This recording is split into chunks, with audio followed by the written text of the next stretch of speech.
ఇవాళ శుక్రవారం అటుకులు నైవేద్యం పెట్టాను కదా. రోజు అటుకులు పట్టి బెల్లం లేకపోతే మామూలు బెల్లం ఏదైనా ఫ్రూట్ పెడతాను.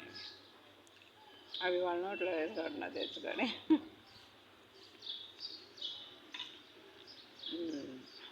శుక్రవారం ఈరోజు.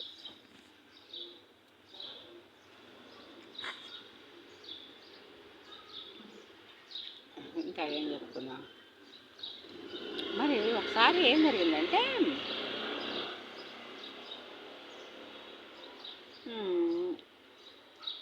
రాత్రి 10 గంటలకి ఒక ఫోన్ కాల్ వచ్చింది. ఎవరికో ఫోన్ కాల్ వస్తే ఆ ఫోన్ ఏంటమ్మా అని చెప్పేసి వాళ్ళ నాన్నగారు అడిగారట. వాళ్ళ నాన్నగారికి వెళ్ళి ఇట్లా మీరు చూసినట్టు కూతురు, అదేంటి అట్లా గుడ్లప్పలిచ్చి చూస్తున్నావు, ఏమైనా దయ్యం పట్టిందా ఏంటి అని అడిగానంట. నాకేం దయ్యం పట్టలేదు, మీరే నాకు పెద్ద దయ్యం అన్నదట. ఇదేంటే ఫోన్ కాల్ వస్తే మాట్లాడాలి కానీ నువ్వేంటి ఫోన్ ఏం కావాలంటే నువ్వు నన్ను దయ్యం పట్టిందంటావు, మేమే దయ్యం అంటావు అని అంటే ఏం చేస్తాను, నేను నిద్రపోతుంటే ఫోన్ వచ్చింది, దాంట్లో వివరాలు నన్ను అడిగితే నేనేం చెప్తాను, నేను ఏమైనా మాట్లాడానా, నేనేమైనా చూశానా, దాని గురించి ఎందుకు నన్ను అడిగితే నేనేం చెప్పగలను అని అంటుందంట. అవును అట్లా చెప్పలేకపోతే చెప్పలేనమ్మా, దాంట్లో అంతేగాని మీరే నాకు పెద్ద దెయ్యాలంటావేంటి అని అన్నాడు. అంటే నిద్ర మత్తులో ఏదో అన్నా అన్నీ పట్టించుకుంటారు, నిద్ర డిస్టర్బ్ చేస్తారు మీరు, నేను చదువుకోవద్దా, నేను రాసుకోవద్దా, నాకు రేపు పొద్దున కాలేజీ లేదా అంటుందండి.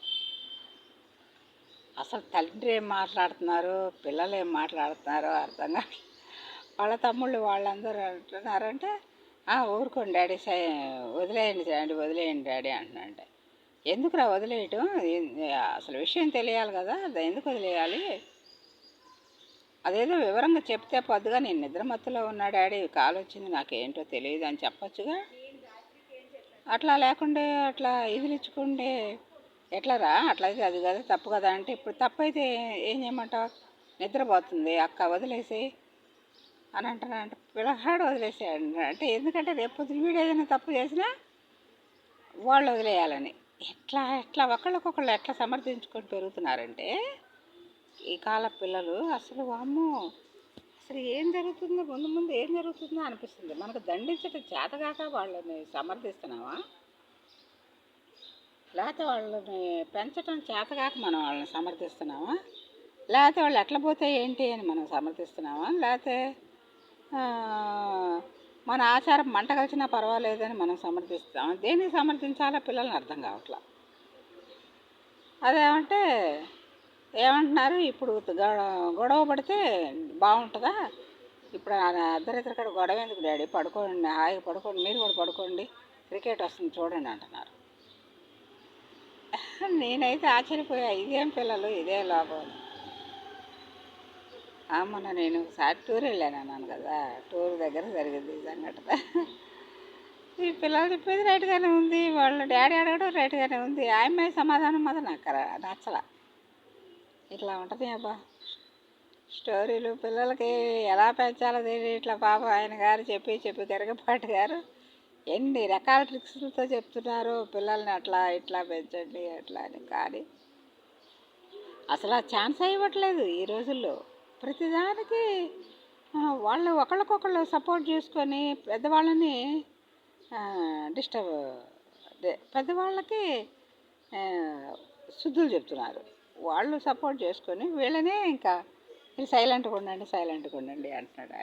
అన్ని విషయాల్లో పేరెంట్స్ సైలెంట్గా ఉంటే ఇంకా ఎలాగ మరి ఫ్యామిలీ ఎలా ముందుకు నడుస్తుంది? ఏం జరుగుతుందో.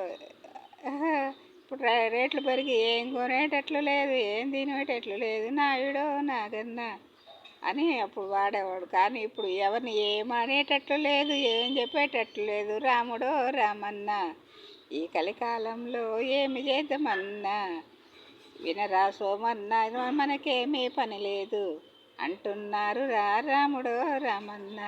ఈ కలికాలంలో ఏమి చేసే పని లేదు, సోములు సోమన్న. ఇట్లా ఉన్నాయబ్బా పరిస్థితులు. ఓకే, అది నాకు మొన్న గుర్తొచ్చింది. మొన్న ఇంకో వీడియో చేశాను కదా, మళ్ళీ మర్చిపోయాను. మళ్ళీ వాళ్ళ గుర్తొచ్చింది. ఆ రోజు అట్లా జరిగింది కదా, ఆ విషయం ఏం చెప్దామంటే మరి మర్చిపోయాను. ఏంటి, కాసేపు మాట్లాడుకున్నాను దాని గురించి అని ఈరోజు తెచ్చా. చిన్న పిల్లలకి అసలు చెప్పలేకపోతున్నాం అబ్బా. అదేంటి వాళ్ళు ఇంగ్లీష్ మీడియం, తెలివితేటలు బాగానే ఉన్నాయి. తెలివంతా శుభ్రంగా పనులు చేసుకోవడంలో, వాళ్ళ పనులు వాళ్ళ బాధ్యతలు వాళ్ళు చూసుకోవడంలో, చదువుకోవడంలో, రాసుకోవడంలో అది చూపించాలి. అంతేగాని అవన్నీ ఏం చేయరు. ఎప్పుడు టీవీలు చూస్తారు, పెద్దవాళ్ళని సతాయిస్తున్నారు. మరి ఇదేం కలికాలము, ఇదేం పద్ధతో మరి నాకైతే అసలు ఏం అర్థం కావట్లేదబ్బా. మా ఇంట్లో పిల్లలే చాలా బెస్ట్ అనిపిస్తున్నారు. నేను అరిస్తే వాళ్ళు ఊరుకుంటారు, కానీ అక్కడ అట్లా కాలేదు, ఇంకో రకంగా ఉంది. ఇంటింటికో రామాయణం, మా ఇంటికో మహారామాయణం అన్నట్టు ఉంది. Okay, by. Like and subscribe, share. Subscribe చేసుకోండి అబ్బా. షేర్లు ఎవరు చేయటం లేదు, చూసి తోసేస్తారు. నేను గమనిస్తున్నాను కదా. అందరు నాయే కాదు, ఎవరి అయినా సరే తోసిపడేయడమే. ఏం లేదు, ఎప్పటిదాకా ఎవడు చూస్తాడు, వీళ్ళని తోసేస్తున్నారు. తోసలేదు కానీ సబ్స్క్రైబ్ చేసుకోండి అబ్బా. లైకులు మీ ఇష్టం, నేనేం బతిలాడేదే ఉంది. బాగుందనుకుంటే కొట్టండి, ఇంకా నలుగురు చూస్తారనుకుంటే ఎందుకులే చూసేదనుకుంటే మానేయండి. Okay, bye. Like and subscribe చెప్పడం నా ధర్మం. అడగంది అమ్మాయినే పెట్టదంటారు కదా, అమ్మనైనా అడగాల్సిందే. అందుకని మీరు అమ్మ లాంటి వాళ్ళు. నాకు మీరు ఫ్రెండ్స్ కాబట్టి లైక్ అండ్ సబ్స్క్రైబ్, షేర్.